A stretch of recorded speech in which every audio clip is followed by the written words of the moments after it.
తన అతిథిగా కుమారుని యందు పుట్టినవాడు నశింపక నిత్య జీవం పొందాలని దేవుడు ఆశపడతా ఉన్నాడు.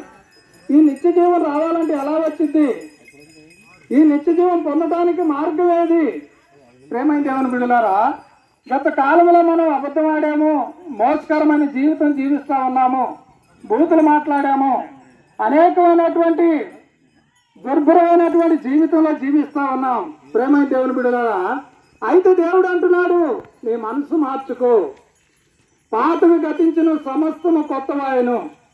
కొత్త జీవితం, కొత్త మార్పు రావాలి, నీ హృదయంలో మార్పు రావాలి.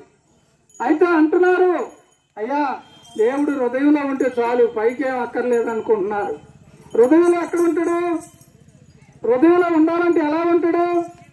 ప్రేమైన దేవుని బిడ్డలారా, హృదయంలో మానవుని హృదయంలో దేవుడు నివాసం చేయాలంటే మానవునికి స్థానం లేకుండా పోయింది. మానవుడు దేవుడు